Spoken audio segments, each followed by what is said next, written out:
কিছু দেয় আছে কি না? ছেলের চয়েস হয়েছে মেয়েটা বিয়ে করবে, গোটা দেশে জিজ্ঞেস করলো আপনার ছেলের চয়েস হয়েছে এটা বিয়ে করবে, মানে আমার ছেলেকে 5 লাখ টাকা দেওয়া যাবে কিনা, কারণ ঢাকা ইউনিভার্সিটিতে পড়াতে যায় আমার টাকা শেষ হয়েছে, এখন 10 লাখ টাকা দেওয়া লাগবে চাকরির জন্য, মানে আমি রাজি না। আচ্ছা বিয়ে করবে ছেলে, বাবাকে আমি রাজি না, বিয়ে কোনটা করবো? বাবাই করবে না ছেলে করবে? কথা বলেন না কেন? আর বিয়ে যে করবে রাজি না রাজির ব্যাপার কে? ছেলে। বাবা ভাড়াই কয় আমি রাজি না, এটা ভাড়া কিনা? ভাড়ার সংখ্যা বেশি।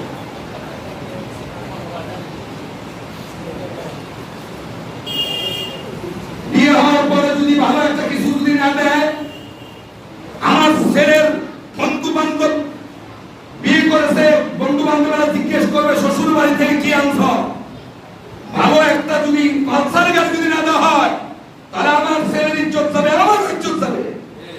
নাউযুবিল্লাহ, এরকম জাতের শয়তান আছে কিনা সমাজে?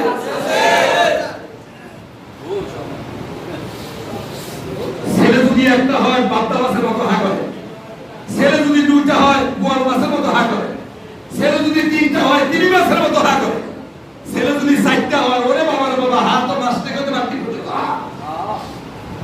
মোসের হেরে হেরে আসে আসবা।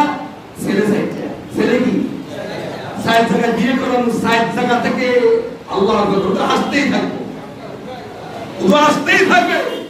সাউন্ডা দ্বারা মাদ্রাস দ্বারা দোস্তিয়া কাঁঠাল এরপরে ইত্যাদি ইত্যাদি এগুলো না দিলে আবার ওই যে কি যেন বলে, ওই যে কি যেন বলে রমজান আসতে পারে ইফতারি, এরপরে আপনার কি যেন বলে কোরবানির ঈদ আসতে পারে, বড় একটা বিশাল বড় একটা খাসি, হাসতেই আছে লোকের হেরে হেরে আসে, খুশি তো খুশি কেমনে নাই, সব এই বাড়ি থেকে আসবার অনেক মোস্তাবে শুরু খাবে।